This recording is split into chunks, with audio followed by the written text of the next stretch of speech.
युगों युगों से भगवान श्री कृष्ण की भगवद गीता अध्यात्म और भौतिक जीवन को प्रेरणा देती रही है।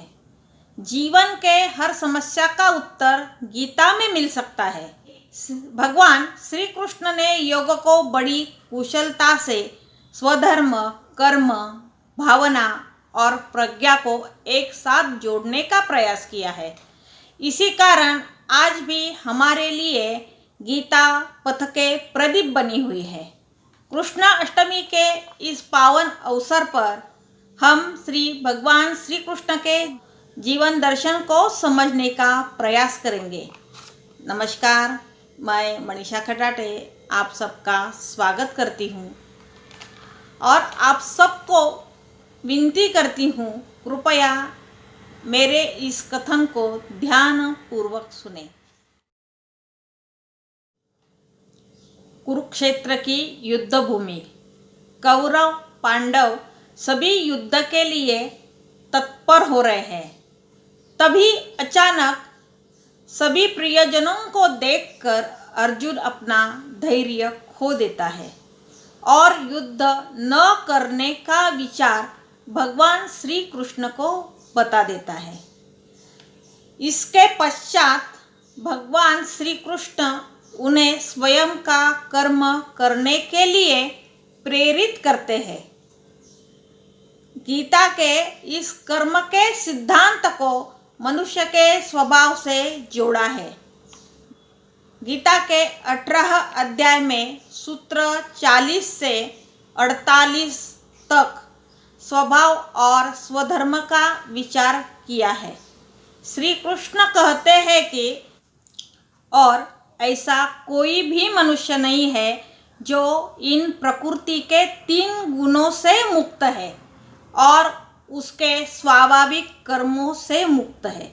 रज, सत्व और तम ये प्रकृति के गुण है और इन्हीं गुणों के अधीन होके मनुष्य अपना कर्म करता रहता है और कर्म के फल की अपेक्षा भी करता है।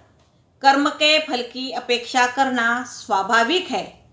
कर्म फल की सकारात्मक या नकारात्मक वृत्तियाँ हमारी चेतना को दूषित कर देती है, हमारी प्रज्ञा को ग्रसित कर देती है, हमारे मनोभाव को भी झकझोर कर देती है। इसी कारण हम संचित आनंद की अवस्था को प्राप्त नहीं कर सकते। अगर हर व्यक्ति अपने स्वभाव को जान लेते हैं और अपने कर्तव्य के प्रति सचेत रहते हैं तो हम भगवान श्री कृष्ण की स्थित प्रज्ञा को समझ पाएंगे। भगवान श्री कृष्ण ने दूसरे अध्याय में अर्जुन को अपने स्वधर्म का पालन करने का उपदेश दिया। स्वधर्म का अर्थ है कि अपनी निजता में जीना, अपने स्वभाव में जीना, अपने जीवन के उद्देश्य को प्रस्फुटित करना। अपने जीवन के उद्देश्य पूर्ण करने के लिए जो भी कर्म करने चाहिए उन कर्मों से ही हम परम स्वतंत्रता या परम चेतना को उपलब्ध हो सकते हैं। मनुष्य को समाज, जगत और स्वयं की प्रकृति इसमें संतुलन बनाना है तो योग के मूल स्रोत को नहीं भूलना चाहिए। योग का अभ्यास ही हमें गीता के महान उद्देश्य को समझा सकता है। मार्टिन बुबर पश्चिम का एक महान दार्शनिक है। उसने एक कथा लिखी है। एक स्त्री मृत्युशैया पर पड़ी है। एक मनुष्य आकर उसे पूछता है, क्या तुम दोबारा इस जगत में आना चाहोगी?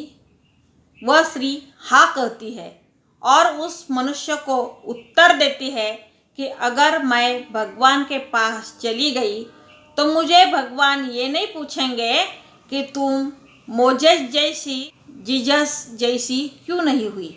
वह मुझे जरूर पूछेंगे कि तुम तुम्हारे स्वयं जैसी क्यों नहीं हुई।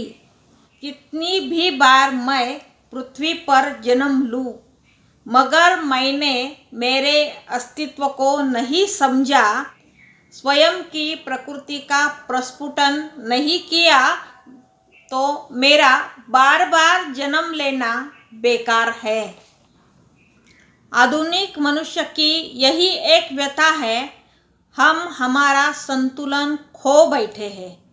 हम जब तक हमारा स्वधर्म नहीं खोजते, तब तक हमें अपने कर्मों का भी पता नहीं चलेगा और हम अहंकार के, द्वेष के, मत्सर के अंधकार में भटकते रहेंगे। यही भगवान श्री कृष्ण का जीवन दर्शन है, यही उनकी लीला है। धन्यवाद।